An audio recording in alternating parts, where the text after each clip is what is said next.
Now we have a fireside chat on India, the final frontier for app marketers, capturing world's fastest growing market for apps. Videos has emerged as the most preferred form of content over the last few years on the wave of an unprecedented global growth in video consumption. This has led to mobile videos becoming the preferred format of advertising for a lot of brands in India today. I would like to welcome Karan Lakhwani, Head of Business Development India, AppTweak, to moderate the fireside conversation and take us deeper into the topic.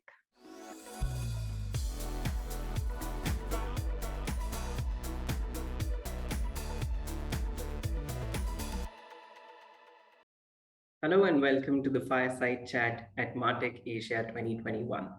I'm Karan, the Head of Business Development at AppTweak India. AppTweak is an ASO tool powered by data science, and we fuel growth for apps in the Indian region. Today's topic is India, the final frontier for app marketers, capturing world's fastest growing market for apps. I have Rohan Ranjan with me, who's the Head of Data Science at Doubtnut. Doubtnut leverages technology to make education accessible for all. It's a doubt-solving app and has grown to the top apps in the country. They solve doubts by video explanations for anything posted by students because video today is the most engaging platform. We'll be talking more in terms of understanding how Indian app developers have embraced this innovation and share more insights on how mobile marketers can leverage ASO as well as MarTech to gain more visibility and downloads on both the stores. Welcome, Mr. Rohan. Hi, Karan.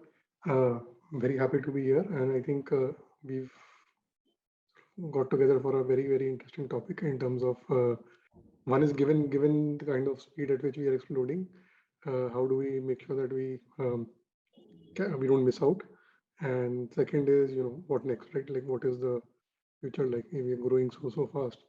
What is the next years going to look like? So yeah, so like you mentioned, I look after the data science and analytics teams at Doubtnut. Do a lot of work on the product side also with the marketing folks.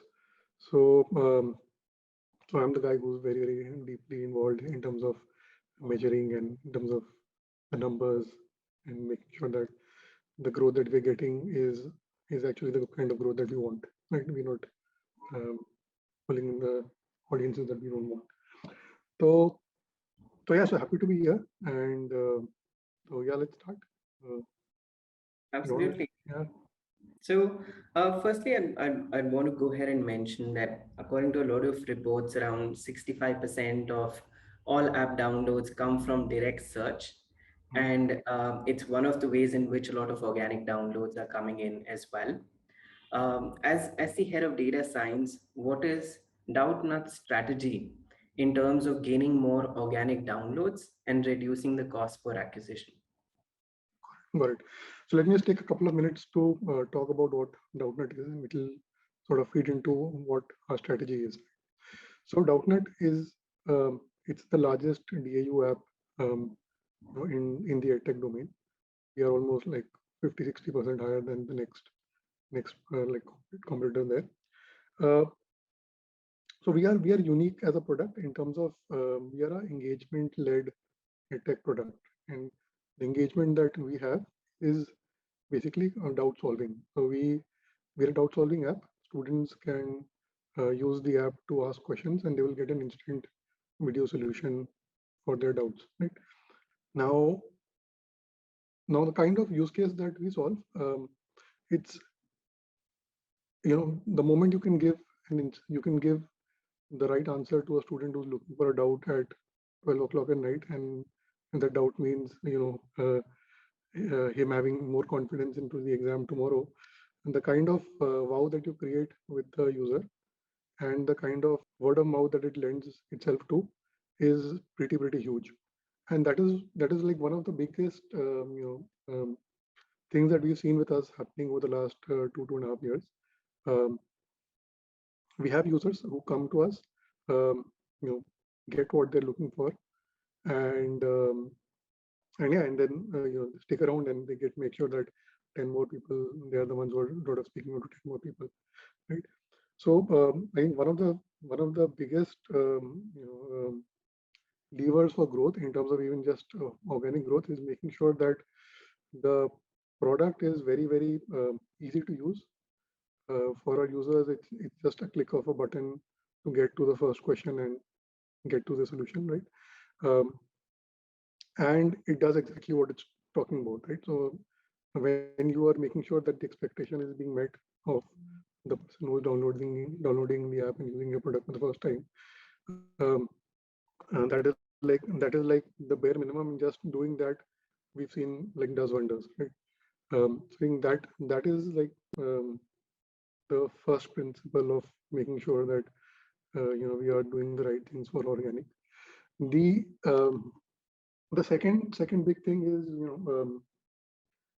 we do a lot of work on our app SEO, which not I'm thinking on the web SEO, which sort of blends us into our app traffic, right? So basically, we play on the long tail of keywords that are present in the market in terms of SEO, right? So people, when they're asking doubts, they will typically ask an entire question.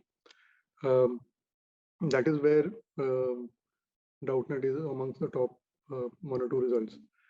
The moment you land on the page, you obviously get what you're looking for, and then those people are then find their way into our app. So that the kind of activities that we do for our SEO on the web help us on the app organically. A word of mouth, just by having an excellent product and the first experience, helps us a lot of brings us a lot of gains. I think that, and yeah, there the audience that we're sort of catering to is unique to us. So that allows us to experiment a lot with keywords and experiment a lot with creatives, etc. Right? So I'll probably talk to our audience in a little bit more detail. Right? So your regular edtech apps in the market will typically cater to the metro tier 1 cream, which is your CBSE board English medium students.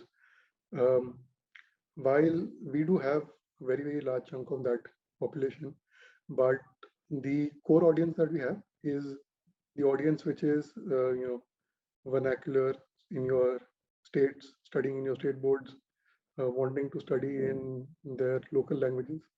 So the UP board, Bihar board students wanting to study in Hindi, or the Bengal board student wanting to study in Bengali, or people looking for, the student in Rajasthan looking for Rajasthan board syllabus is not, is not excited by CBSE English medium content that is available to him, right? So we have these pockets, and we have these very, very large pockets of students across the country, right? And that, well, that is a challenge, getting those people, but yeah, it gives us a lot of grounds to experiment. So each of these students have their own unique keywords, their own unique things that they're looking for.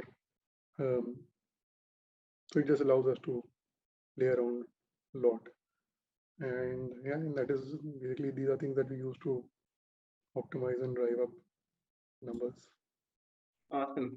I think one of the key themes was about knowing your audience as well as audience to target as well. I was also reading up on your website as well as on your description on the entire thought process behind having video answers and not textual answers, because students would be able to interact and engage. Interestingly, with a couple of companies that I've worked with, because Aptweak goes ahead and provides analytics around keyword optimization as well as optimization for the app to gain more visibility. Some of the edtech apps that I've been working with are very focused towards the right target audience. All of them have their smaller niche, and they try to go ahead and target the exact audiences accordingly. In this thing, I also wanted to check with you on what are some data-backed decisions that you would have taken in the last 2 years because of the pandemic that have helped you to go ahead and compete better and stay the #1 app the way it is today? Right. So, so our entire philosophy of, customer acquisition, right? So our acquisition is like, let me just talk about it in more detail. So our acquisition is organic, and the other is paid marketing, which is completely on YouTube. Right? So our audiences, they so our audience is looking for video solutions. If if they don't have Download, the only place that they go to is YouTube and look for those exact same solutions. Right? So for us, YouTube is where if we have to get paid audiences, that is where we go after them. Now, so as a product, as Doubtnut, we are also evolving, right? So the kind of content that we had about a couple of years back and the kind of content that we have now is completely different. So we started off with um, solving doubts for mathematics for classes 9 to 12 JE. And over the last 2 years, we've added other subjects, other languages.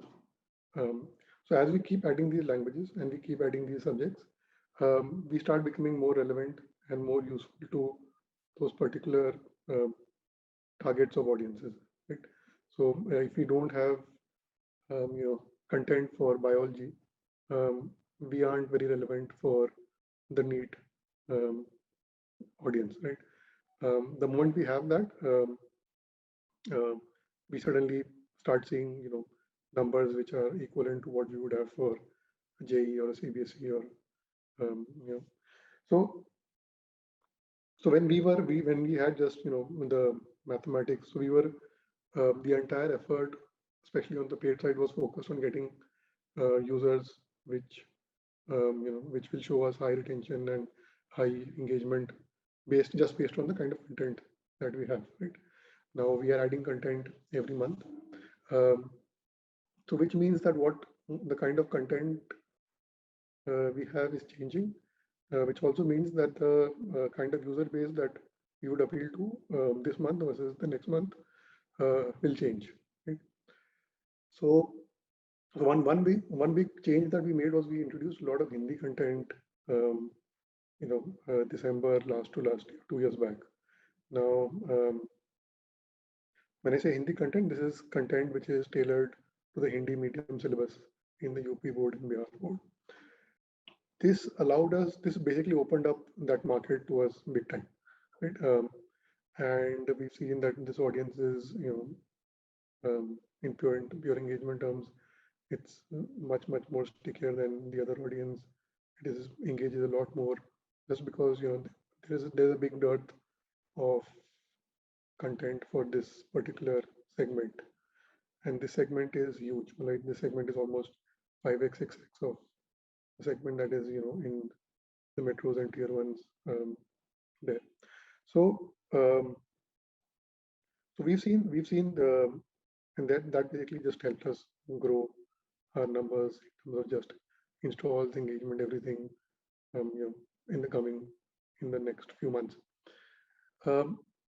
Since then, we've then basically done a lot of work on deciding what content to prioritize, building that content, and then once we ensure that we have a particular quorum of that content ready, is when we then focus on our acquisition efforts, both SEO, ASO, paid marketing, to start appealing to that kind of audience. Because like I said, our biggest, what we've seen, what we understood from our users is that the experience, that the first time user experience is like our biggest growth driver. Right? So we don't want to bring in people who will not have that wow experience the first time they use the app. Right? So when we are ready is when we would then focus our attentions to those markets, and then basically do a lot of work with getting the right keywords, getting the right ad creatives to start appealing. Once, for example, once we said we are ready for the Hindi market in the UP and Bihar states, so then what is the right content, right? What is the kind of right keywords that would appeal to them? Experiment a lot with them, get those campaigns, scale them up, get them going, and yeah. So all of this is just basically riding on the data that we see in terms of campaigns, in terms of our content utilization, in terms of our, user experience, those content. Interesting. No, those are some really good pointers that you mentioned.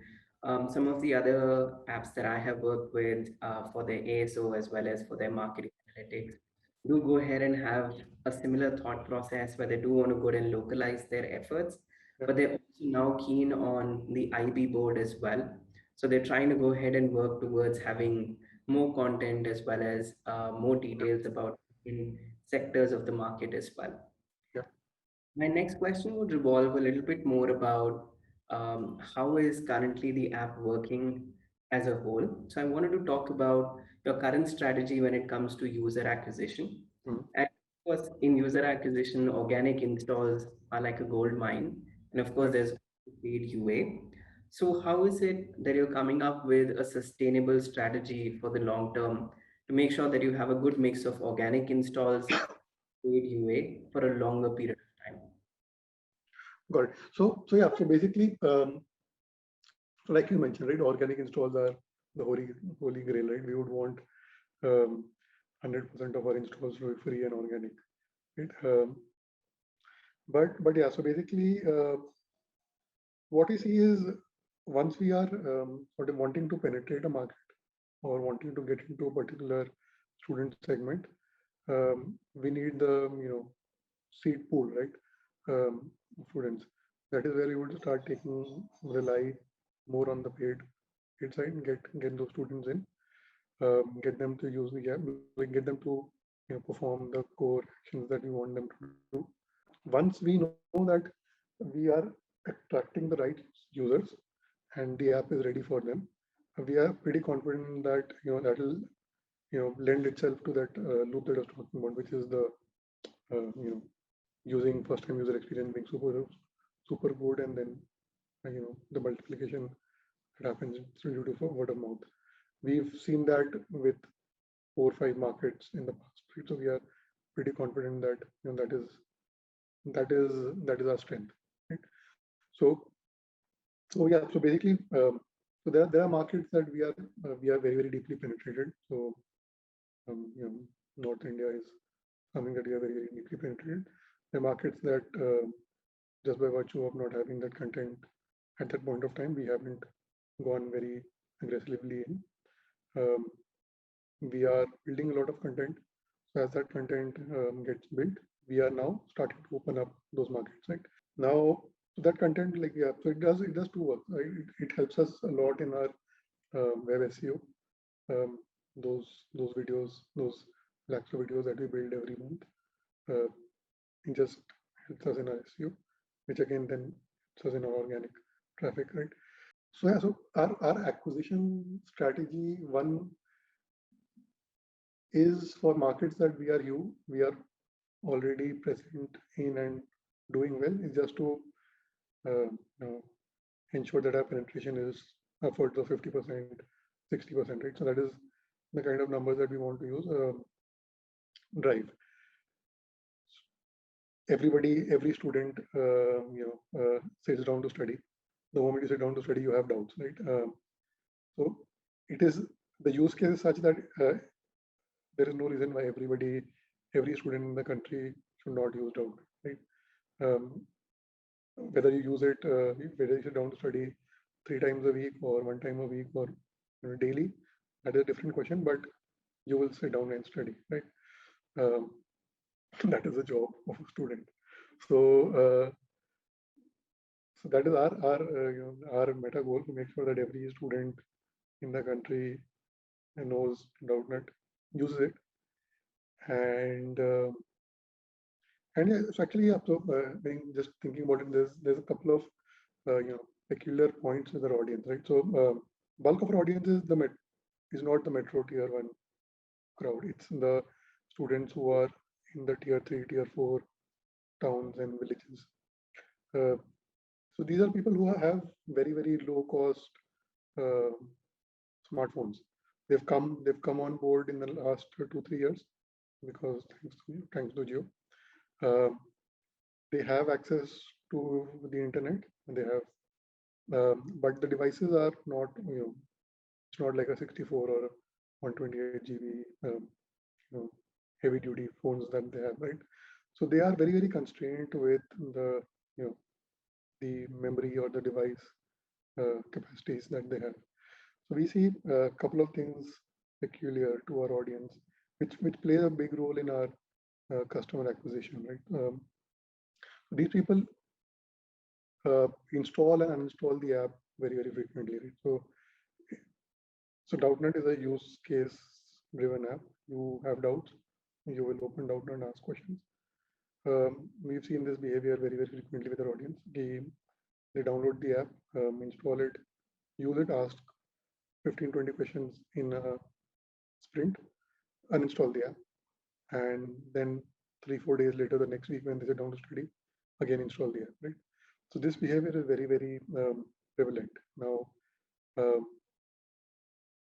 So one is that people who use the app and use it heavily, we want to make sure that those people keep coming back. There is a big need for them. We have to make sure that they keep coming back. So that is one. Second is obviously these people are very, very finicky about the app size or the kind of space that we occupy on the phone. Something that we've seen with data, that the moment we go overboard with trying to add more features or trying to do stuff which increases the space on the app, it has a very, very direct correlation with the kind of conversion rates that we see. So we are very, very cognizant of that in particular. I think these are like, I just talked about peculiarities of our audience. These especially the uninstall, install, reinstall behavior is something that we've started to factor into our growth plans. Second is obviously there is seasonality. So there is there are exams. Earlier exams, the pre-COVID exams typically had a defined schedule over the year. Well, you had exams in the first 3 months of the year, and then you had the new year starting. But with COVID, a lot of the schools, a lot of the boards, this schedule has sort of changed. We've seen examinations happening now at different points of the time. There are different, earlier you just had a singular exam. Now schools are having exams, multiple exams across the year. You never know when when the next wave comes. You have to make sure that you have sufficient assessments in place. So all of that is obviously helping us, right? The exams are a reason why people still sit down to study.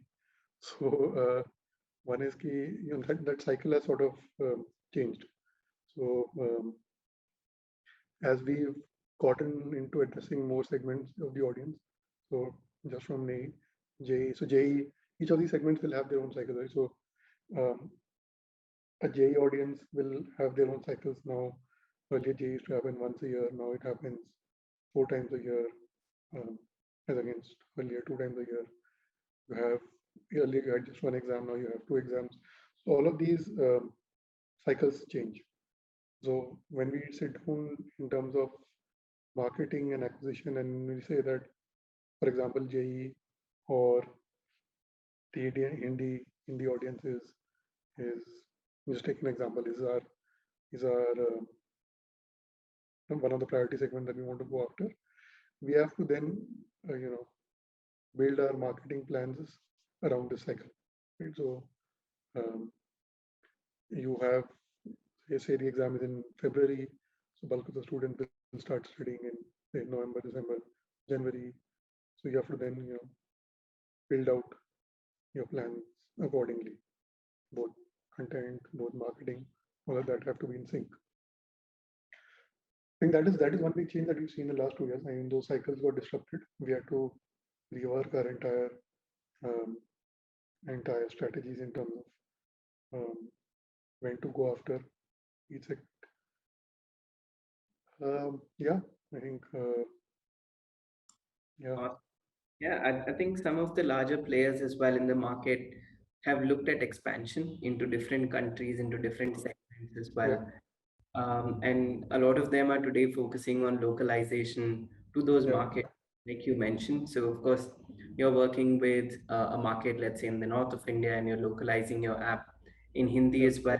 There are some of these other competitors who are working on launching their apps now in UAE or different parts of the world yeah. and are localizing it to their local languages also. So I wanted to also understand a bit more about how are you currently going back and identifying some key markets? What are some trends that would really go back and give you the confidence of expanding into a new market, or also extending your current reach, which is limited to the Play Store, to also the Apple App Store as well? Because there's definitely opportunity as well as a different target segment or a new segment to go back and serve. So yeah, for example, let me just talk about the Apple. So we are just Android only app. We are our core product is on the app. Um, we have taken a conscious decision to not go with the Apple app at this point of time, even though we are huge in terms of our Android penetration and user base. Uh, it is just obviously there's a lot of base of students who might be um, on Apple devices, uh, but at this point of time, that is conscious decision to not go after that audience for us as a company. Obviously, it makes sense for a lot of other players to like go just after that particular audience, just thinking about it, that audience will have more paying capacity. It's a completely different audience, right? So you have to think and plan accordingly differently. Just the audience which is sitting in the tier 3, tier 4, like outside the metro tier 1 cities, is so huge, that for us it's, so we haven't even touched the surface there. So we don't want to, like, we are a small team, limited set of people, limited set of resources. We just don't want to um, over diversify ourselves into getting to something which requires a completely different mindset, right? So like like I mentioned, we don't want to get a particular set of people and not do justice. And for us, the user experience and the kind of offerings that we would have is supremely important as a company. And that is something that we don't want to compromise with. We know that when we want to then start going after, say, Apple or the Apple or audience, we'll have to change our strategy, and it'll require bandwidth, it'll require time. So um, till we haven't sort of hit the ball out of the park for the audience that we've dedicated ourselves to, it's just distraction at this point of time. That said, um, within the people who are on Android devices outside metro tier 1, like I mentioned, it's such a huge market, and it's not a homogeneous market, right? So it's not like the metro tier 1 is predominantly CBSE English medium. There's um, English, you know, English medium, understand English, talk in English. So there is homogeneity in terms of, like, while you would have markets in different parts of the country. So Tamil Nadu metro, or Tamil Nadu, Karnataka, Kolkata, Bangalore, Delhi, like geographically wise, they're different, but they're all tied up with this common thread, which is CBSE English medium. Right? Uh, the moment you move out of the metro and tier 1 cities, the student population changes. That makes completely change, right? So Delhi is a very heavily skewed market towards CBSE English medium, but say the cities in Bihar or UP are predominantly state boards. So when you step out of these, one is that audience is huge. It'll be almost like 3x, 4x the audience. Uh, the demands are different, right? So you can't say that I want to target the tier 3, tier 4 cities, um, and then not talk about the and the biggest problem, the biggest thing that you would do is treat them as a homogeneous market, right? It is not. You have the UP student, you have the Bengal board student, you have the Gujarat board or the Maharashtra board student, and then you have students who are, Andhra board, Telangana board, or the other boards, right? So each of them have different syllabuses, each of them have different medium of understanding, they have different exam patterns, right? So all of that complexity needs to be built in when you decide to go after a market. So we've done a good job in the north. We are building content for the other markets that we are not very, very deeply penetrated in. For us to sort of do a good job on the market, like I mentioned, it requires, obviously it requires a lot of localization on the app, requires a localization in the communication that you would do in terms of marketing, in terms of notification XYZ.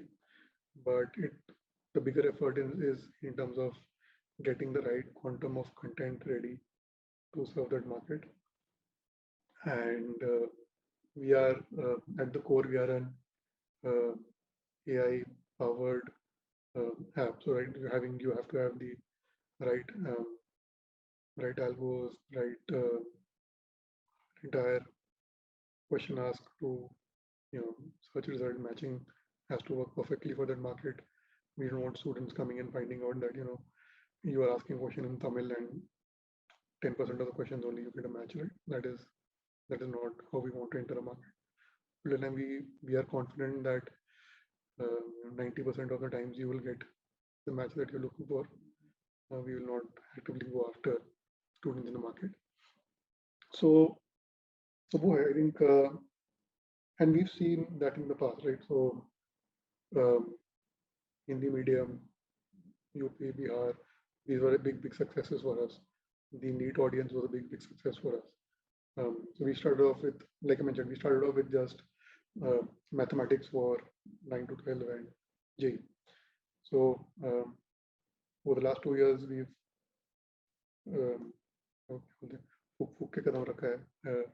to make sure that once we decide that this market looks attractive in terms of the size, we go back and then build content, get our algos and our AI working perfectly for that market, and then go back to marketing, to our organic efforts to make sure that we are then fully powered to penetrate into the market. Absolutely. I think one of the key pointers that I understand from you as well as from this discussion is your interest as well as your understanding of the market. So that is definitely that's a great takeaway. I also wanted to understand a bit more about the fact that you mentioned that the app size plays an important role for the market that you're serving in. I've seen this multiple times where any change in the app metadata is picked up by Google's algorithm, and it can impact the visibility and the downloads as well of a lot of apps at the moment. How has this app size, or have you experimented with this app size in the past to understand if having a fully loaded app is beneficial or not for that specific market?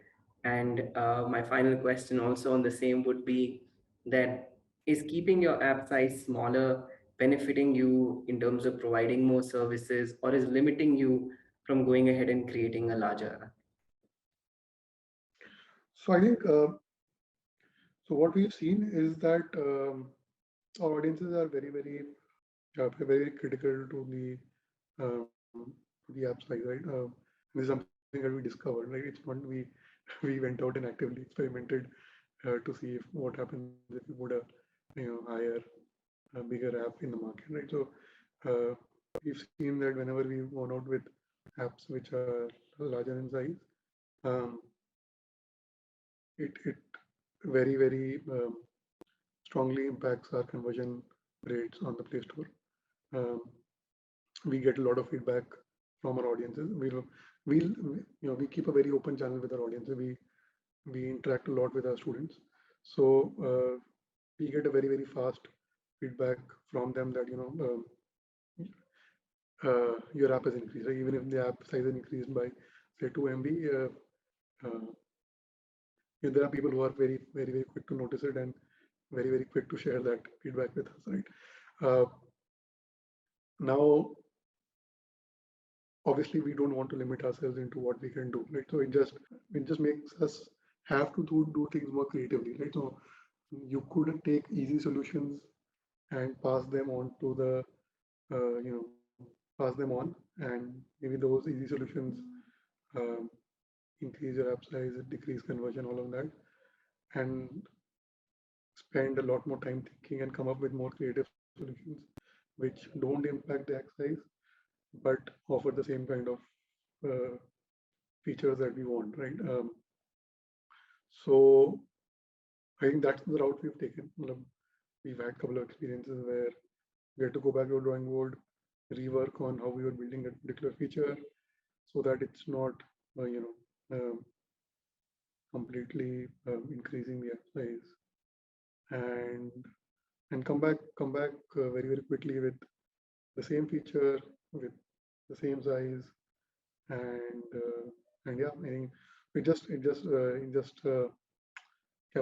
a check mark for us to just forces us to be not be lazy and be more creative and do the hard work, right?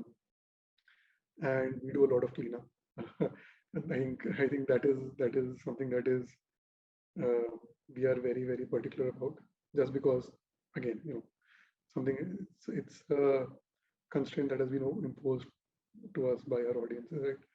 So अगर किसी नए feature को and we are betting heavily on it requires additional space, we have to we have to either do our best in the requirements or then make space for it, right? So we do a lot of work on the cleanup. Legacy things which are not being used get cleaned up very, very fast, and we must make sure that we are in that tolerable limit. So yeah, so we don't compromise on features that are required just because just because I mean, yeah, we don't compromise on features. If it is important for us, we just have to figure out a way to do it, right? It's just a constraint that our audience has put on us. We have to just find a way around it. We've done it in the past. We continue to do it every day. Amazing, amazing. It's great to know that you're sticking to what's your USP as well. And as a closing thought, of course, there are a lot of app market. Sorry. So as a closing thought, there are a lot of app marketers out there who are looking at or looking up to you as an app or looking up to you as a competitor as well. I don't want to spill the beans, but Yeah. would be some of your tips because you mentioned a lot of metrics like impressions, CTR, cost of acquisition, all of those. What are some metrics that you track on a daily, weekly, or a monthly basis? And what are some tricks up your sleeve that app marketers should be aware of, especially when they're starting off an app in a new market? So I think so in terms of metrics, right? So we are so we would track in terms of if I have to just look at my installs, so my Play Store conversions, my uninstall rates, my reinstall rates, uninstall rates, reinstall rates are important to us because of the kind of behavior that I talked about. Every release, my immediately we need to know what is our conversion for the new app version, how it is sort of going. Product features are launched, everything is launched on AB. So internally, there's nothing that is going out without an AB. AB, obviously, we have an engagement metrics that we are sort of measuring. In terms of paid marketing, obviously, the kind of impressions that we're getting for the audience that we are setting off, we are defining in terms of what we want to go after. CTRs, CTR is something that creative is something that we play around with quite a bit. So I think we've seen a lot of improvement, a lot of scope for improvement if we get the right creative which resonates with our audience. And small words or small, just having, I don't know, the right subject or a right, topic name which would appeal. And this is particularly interesting. We've seen a set of topics which would appeal to audiences in UP, and the same audience, similar audiences in Bihar. The kind of topics that would appeal to are different. So if I were to just take my UP creative and put it in Bihar, it sort of does not get the best results. We have to build creatives for each of the markets that we go after, which is actually why it's very difficult to go after each of these segments. And so yeah, so CTRs, the kind of impressions, the kind of downloads that we are getting. So I mean, we're not just happy with the quantum of downloads. I mean, it's good to get lakhs of downloads daily, be the number one app in the market. But for us, what is more important is the quality of downloads that are coming, right? So even as a marketeer, we would not just rest on, we've got next lakh installs, right? I think it is the duty of the marketer to make sure that the quality of installs they're getting is very, very nicely tied into what the business is about, right? A lack of installs which don't stick around to me within 7 days is completely useless, as against even 50,000 installs which stick around much more, right? So for us, while day zero installs are important, what is more important is probably the number of people that are with us on day 30 or day 15, the kind of engagement that we are getting with the day 15 user and the day 30 user, because that eventually is our ROI, right? Especially on the marketing side, or even on the organic side when you're optimizing on creatives. We are not looking for short-term spikes in numbers. We are looking for, we are into building a sustainable product and a business, right? So we are more concerned with the longer-term metrics. So I think three things. One is in terms of what people should do. One is have a really good product, right? So you can't go to market and expect people to use your product and come back and use it, and if it's not good, right? So very high amount of time should go into making sure that it's a product that is very easy to use and it is a product that delivers on what it promises, right? The second is that you should very deeply know the market that you're getting into, and that will your knowledge of the market will lend into the kind of experiments that you would do with the comms, with the with the keywords, or with just defining a user segment, right? So you have to have a very good sense of who you want to get. It's not like, okay, 1 lakh log lane, and that is not how you would go about marketing, right? You have to know. And the third is basically just be ready to experiment.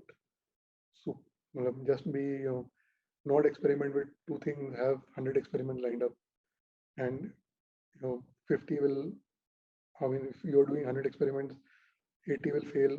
Just have the heart to go with those 80 failures.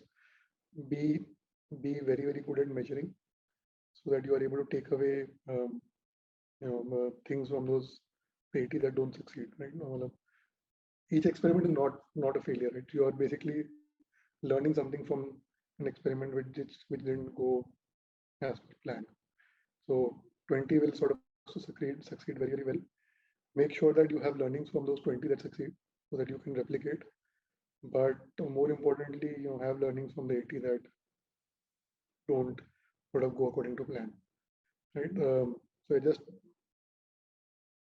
I don't know. Every day we sort of the only discussion that we have in the company is what are the number of experiments that we're doing, what are the kind of experiments that we're doing, and what is the end goal of each experiment, right? So I think that's the kind of culture that we built.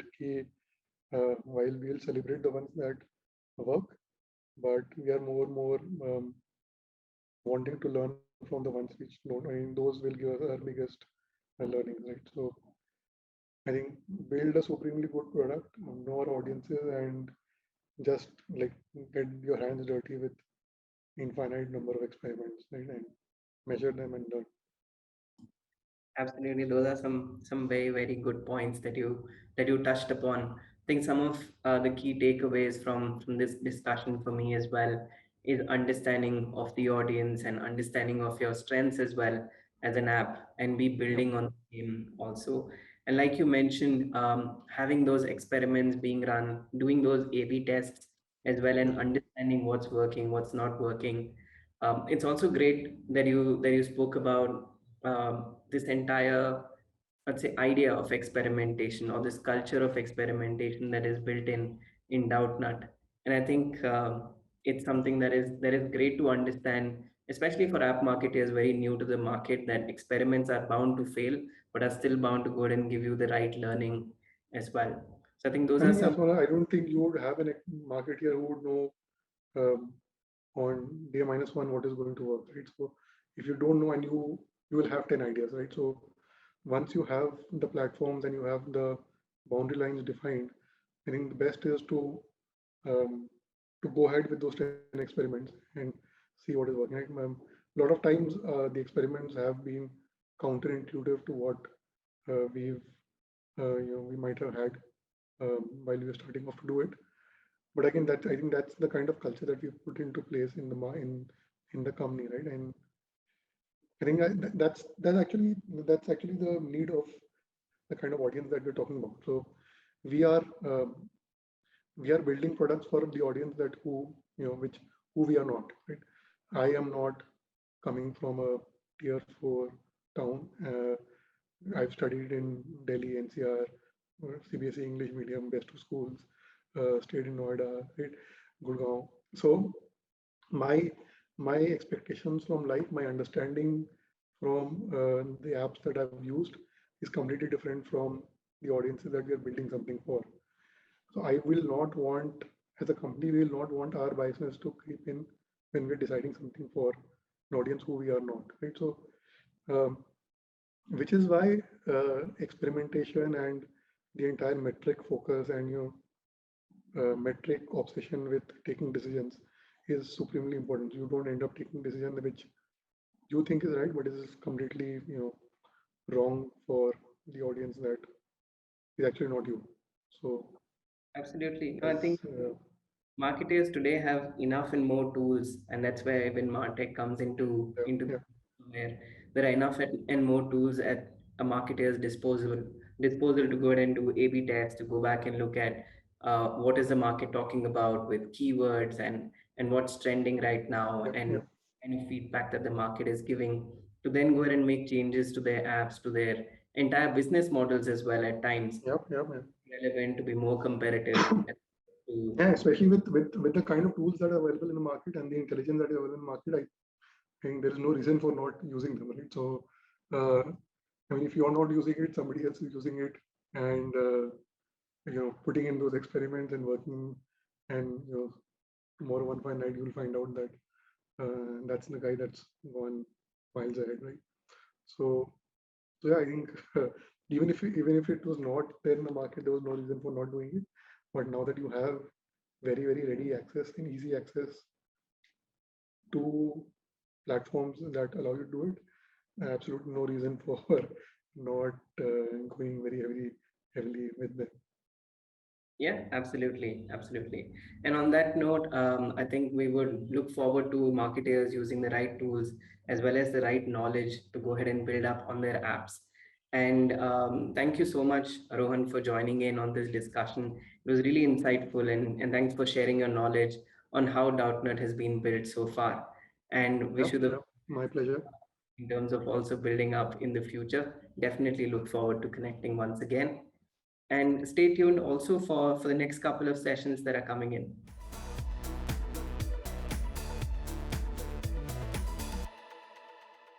Thank you, gentlemen, for an insightful session and for delving deeper into the discussion. Dear viewers, hope you all are finding this content interesting and useful. A reminder to explore the Expo area as well for more interesting videos and presentation by our partners at their respective booths.